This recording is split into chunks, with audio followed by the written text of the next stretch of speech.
dear friends, welcome to the class of NET preparation, subject commerce, and we were doing theories of international trade. हमने बच्चे in total 7 theories कर चुके हैं, 6 to 7, and in this we will cover all the major theories that are remaining. So this will be your last part of theories of international trade. Pay your all attention. The very first is international product life cycle theory. देखिए जो हमारा international trade है, जैसे जैसे वो बिल्कुल basic से start हुआ था और उसके बाद जैसे जैसे इवॉल्व होता गया, वैसे वैसे ही हमारी थ्योरीज भी जो है वो इवॉल्व होती गई. ओके सबसे पहले जो हमने थ्योरी मर्केंटिलिज्म से स्टार्ट करी थी वो नियो मर्केंटिलिज्म बनी. Then we move to this absolute advantage theory, comparative advantage हमने की, फैक्टर एंडोमेंट थ्योरी आई, है ना. Then similar country similarity theory हमने की, इफ यू रिमेंबर. उसके बाद लास्ट जो थी that was new trade theory of international trade, है ना. तो आज हमारी जो 7th थ्योरी होगी वो है international product life cycle theory of trade, international trade. So हम इसको ये भी बोल देते हैं प्रोडक्ट लाइफ साइकिल थ्योरी. कि जो हमारा ट्रेड होता है बच्चे, वो जिस प्रोडक्ट के ट्रेडिंग हो रही है उस प्रोडक्ट के लाइफ साइकिल पर भी डिपेंड करता है. ये बहुत ही बड़ा डिसीजन है. कैसे? जो हमारा प्रोडक्ट है वो एक बार अगर हाई डिमांड में है तो वैसे ही ट्रेड भी बढ़ेगा. अगर प्रोडक्ट की बिल्कुल लो डिमांड हो गई है तो ट्रेड घट जाएगा. तो प्रोडक्ट का जो लाइफ साइकिल होता है that also affects the international trade, right. So international markets जो होती हैं they tend to follow a cyclical pattern. आप किसी भी मार्केट का देख लीजिएगा, वहां पर एक पैटर्न फॉलो किया जाता है और वो पैटर्न क्या होता है, that is in this shape. मैं इसके बारे में बताऊंगी आपको. ये शेप होती है और ये ऐसे चलती ही रहती है, ये शेप जिगजैग जिगजैग. तो मेजरली दिस वन. ओके तो ये शेप जो होती है ये फॉलो की जाती है pattern due to variety of facts over a period of time. हर पीरियड के बाद कुछ ना कुछ चीजें अफेक्ट करती हैं जिससे आपका बिजनेस लो हो जाता है, एक बार हाई होता है, फिर आप बैलेंस में आ जाते हैं, फिर डिग्रेड स्टार्ट होता है. तो ये चलता रहता है, ठीक है. सो ये जो पैटर्न है this explains the shifting of markets as well as the location of production. हमारी मार्केट्स भी शिफ्ट कर जाती है, प्रोडक्शन लेवल भी शिफ्ट करता है. The level of innovation and technology बिल्कुल जो स्टार्टिंग में होती है, रिसोर्सेज, ये हमारे एकदम जो हमारा बिजनेस होता है उसको बूम देते हैं. फिर जैसे हमारे रिसोर्सेज हैं, साइज ऑफ मार्केट अगर वो श्रिंक होंगे तो हमारा बिजनेस लो होगा. So this is competitive structure of influencing the trade patterns. आपको मैंने ये दिखाया है, ये आपका सपोज कीजिए दिस इज द पैटर्न. इसमें 4 स्टेजेस होती हैं. आपका प्रोडक्ट फर्स्ट इंट्रोडक्शन में आता है, बिल्कुल बेसिक स्टेज होती है. मार्केट में अभी लोगों को पता नहीं, आपने जस्ट स्टार्ट किया है तो एक बार आप डाउनफॉल जरूर देखते हैं, इंट्रोडक्शन. उसके बाद उसकी क्या होती है, ग्रोथ होती है ना. फिर वो जब एक बार नोन हो गया तो ग्रोथ. फिर ग्रोथ होने के बाद एक आती है आपकी मेच्योरिटी. मींस अब हमारा जो है पीक पर है, इसको हम पीक भी बोल देते हैं, पीक पीरियड. कि यहाँ पर अब now well known everybody is using your product. But कुछ टाइम बाद ऐसा नहीं है कि आपका प्रोडक्ट हमेशा ही मार्केट में रहेगा, ये हमेशा पीक पर रहेगा, ठीक है. आप मोनोपोली नहीं कर सकते. तो इसका क्या आ जाता है, कंपटीशन आ जाते हैं आपके प्रोडक्ट के, और कॉम्पिटिटर्स आते हैं मार्केट में. कस्टमर आपके प्रोडक्ट को छोड़कर दूसरे प्रोडक्ट्स पर शिफ्ट होना स्टार्ट कर देते हैं. ट्रेड भी इसलिए इम्बैलेंस होता है. और जब दूसरे प्रोडक्ट की डिमांड बढ़ जाती है और आपके प्रोडक्ट की डिमांड जो एक बार पीक पे था उससे घटनी शुरू हो जाए, वो स्टेज होती है decline stage. This is decline. तो अब आपको ये 4 स्टेजेस समझ में आ गई बच्चे. This is your introduction, this is your growth, this is your maturity and then it's decline. These are the 4. और ऐसे ही फिर चलता रहता है. फिर आप कुछ इंट्रोडक्शन करके ग्रोथ में आएंगे, फिर मेच्योरिटी होगी, फिर आपकी डिक्लाइन होएगा, और ऐसे ऐसे ये शेप चलती जाएगी. It will continue on. And I hope now you understood this theory, product life cycle theory. Okay, now moving to the very last theory of international trade, that is theory of competitive advantage of international trade. Competitive advantage बच्चे, वो हमने करी थी absolute advantage. अब जो आपकी last है और ये जो लेटेस्ट थ्योरी हम इसको बोल सकते हैं, that is competitive advantage theory. Okay, this competitive advantage theory of international trade was given by Michael Porter. Name याद रखिएगा, माइकल पोर्टर, राइट बच्चे।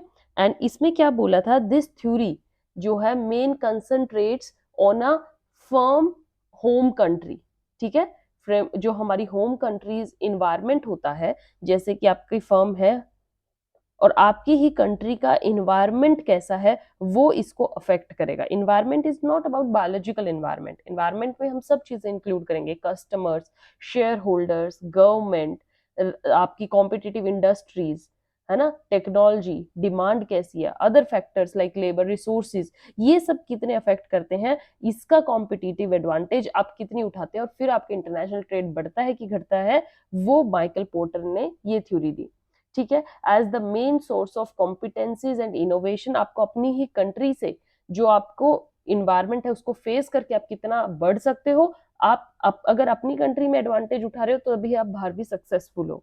तो ऐसे कौन कौन से फैक्टर्स हैं जो माइकल पोर्टर ने दिए हैं वो हम स्टडी करेंगे। So the first was factor conditions. Factors, factors means जो हमारे रिसोर्सेज होते हैं जो हम यूज करते हैं, जैसे land, labour, capital, entrepreneur. It refers how well endowed a nation is, कितना एक नेशन में मतलब फैक्टर्स जो है वो अबंडेंस में है, रॉ मटेरियल अच्छे से है या नहीं, लेबर अच्छे से है नहीं, कैपिटल की कमी तो नहीं है, क्या यहाँ पर मैनेजमेंट के लिए मैन पावर अच्छी है कि नहीं। तो ये सब रिसोर्सेज जो होते हैं ये इस फैक्टर में कंसर्न किए गए। दीज रिसोर्सेज में बी क्रिएटेड, आपको खुद से भी क्रिएट करने पड़ सकते हैं, ये इनहेरिटेड होते हैं, which include like human resource, capital resources, I told you physical infrastructure, हमारे कंट्री में इंफ्रास्ट्रक्चर लेवल कितना अच्छा है, कम्युनिकेशन, ट्रांसपोर्ट सिस्टम बेटर है तो ट्रेड ऑटोमेटिकली ग्रो करेगा। Administrative, information, scientific and technology infrastructure हमारे यहाँ का कैसा है, नेचुरल रिसोर्सेज कैसे हैं, अगर आपके इंडस्ट्री जो है नेचुरल रिसोर्स को as a raw material use कर रही है तो नेचुरल रिसोर्स अगर अबंडेंस में है तो ऑटोमेटिकली आपको रॉ मटेरियल की नीड जो है वो आपकी फुलफिल होती रहेगी। बट अगर रॉ मटेरियल ही आपको बहुत मुश्किल से मिल रहा है तो ऑब्वियसली उस प्रोडक्ट की रेट भी हाई रहेगा, प्रोडक्शन कम रहेगी और कहीं ना कहीं आप उसकी ट्रेडिंग में भी इम्बैलेंस कर पाओगे। Okay, then the next thing जो माइकल पोर्टर ने इस थ्योरी के अंदर कंसीडर की, दैट वाज डिमांड कंडीशंस। ये थे फैक्टर कंडीशंस, डिमांड कंडीशंस कैसी हैं आपकी कंट्री में, ठीक है। The sophistication of demand, this condition in the domestic market and the pressure from the domestic buyers कैसे is a critical determinant for the firm to upgrade its product and services. अगर आपके product की demand market में बहुत high है and लोग जो है आपके प्रोडक्ट पर भरोसा कर रहे हैं तो आपके ऊपर एक प्रेशर रहता है कि हमें अपने प्रोडक्ट की कंटिन्यू सप्लाई करते रहनी पड़ेगी और लोगों की डिमांड को फुलफिल करना है, कस्टमर्स की डिमांड को फुलफिल करना, उन्हें सेटिस्फाई करना है। Then the third thing was related and supporting industries, जो आपके साथ की इंडस्ट्रीज होती हैं वो उनका भी देखिए अफेक्ट पूरा पड़ता है, ठीक है। वो कैसे करती हैं, सपोर्टेड इंडस्ट्रीज,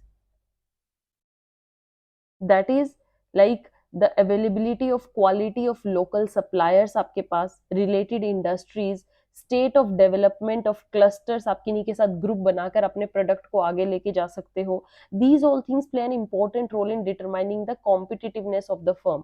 मतलब एक फर्म मार्केट में खड़े रहने के लिए कितनी कॉम्पिटिटिव है, अगर उसके साथ की जो इंडस्ट्रीज हैं और उसको लगता है कि ये इंडस्ट्रीज कल मेरे साथ मेरी हेल्प ही करेंगी, मुझे आगे बढ़ा सकती हैं, मेरे प्रोडक्ट की इनोवेशन में, क्लस्टर फॉर्मेशन में हेल्प करेंगी, तो ऑब्वियसली है जो वो कॉम्पिटिटिव एडवांटेज उन्हें है इस चीज की।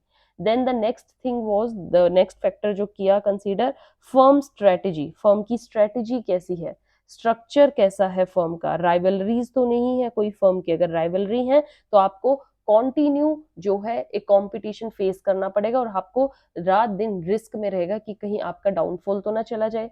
सो डिफरेंसेस इन मैनेजमेंट स्टाइल, आपकी फर्म की स्ट्रेटेजी कैसी है, मैनेजमेंट स्टाइल कैसा है, ऑर्गेनाइजेशनल स्किल्स कितनी है लोगों के पास, स्ट्रेटेजिक पर्सपेक्टिव कितना है, ये सब चीजें they create advantage and disadvantage for the firms, ठीक है ना। कैसे in different types industries, beside the intensity of domestic rivalry also affects the firm competitiveness, अगर आपका कोई मार्केट में राइवल है तो आपको तभी भी बहुत ज्यादा चीजें अफेक्ट करती हैं एक फर्म में आगे कॉम्पिटिटिवनेस स्पिरिट दिखाने के लिए। आप कहीं ना कहीं क्या होता है कि कुछ इंडस्ट्रीज ये होती है कि अगर उनका राइवल प्रोडक्ट आ जाता है तो instead of facing that competition with good spirit, वो इतने डाउनफॉल में चली जाती है कि ऑटोमेटिकली जो दूसरा प्रोडक्ट है लोगों के पास कोई ऑप्शन ही नहीं रहती, उसे ही खरीदना पड़ता है। बट अगर आप भी अपने प्रोडक्ट में रेगुलर इनोवेशन करेंगे और उनको कंपटीशन देते रहेंगे तो दोनों ही फर्म ग्रो करेंगी। और अगर अपने कस्टमर्स हमेशा के लिए अपने पास बांध के रखने हैं तो continue innovation is the best thing to do. All right, then the next thing was given chance. Chance कैसे अफेक्ट करता है? The occurrences that are beyond the control of firm, firm के कंट्रोल में नहीं है।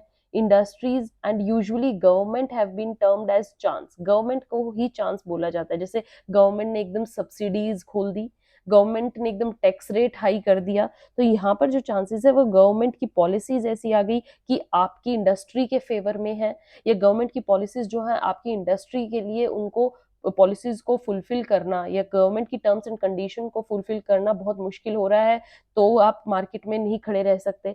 सो कॉम्पिटिटिव एडवांटेज का मतलब है कि क्या कंडीशंस हैं जो आपके प्रोडक्शन लेवल को अफेक्ट कर सकती हैं, आपकी इंडस्ट्री आपके फर्म को अफेक्ट कर सकती हैं, और क्या आप उन फैक्टर से मार्केट में आगे बढ़ पाओगे या आपका बिजनेस वहीं रुक जाएगा, ये चीजें इसमें बोली गई। ठीक है, these government policies play critical role in determining the competitiveness, like ways major technological breakthrough हो गया, स्ट्राइक हो गई, गवर्नमेंट ने कुछ ऐसी हॉलीडेज कर दी कुछ टाइम तक, लाइक एकदम से आपका कोरोना पीरियड आया था, तो ये सब क्या था, बून भी थे और बेन भी था।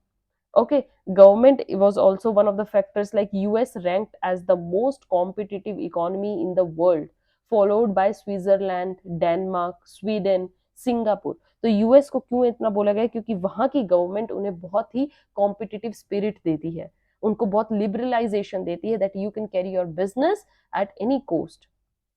सो these are the basic theories बच्चे, इन टोटल हमने 8 थ्योरीज कर ली हैं, एंड आई होप आपको सारी थ्योरीज बहुत अच्छे से समझ में आई है। मैंने इन डिटेल बताया है, प्रोपाउंडर्स के नेम मैंने आपको बताया है जिन्होंने थ्योरीज को थ्योरीज को कंपाउंड किया।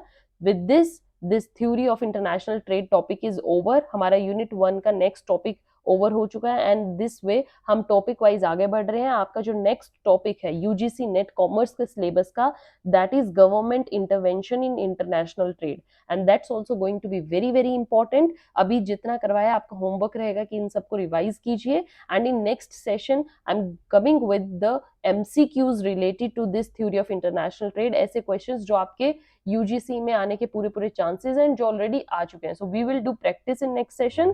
Till then have a good day, enjoy, thank you.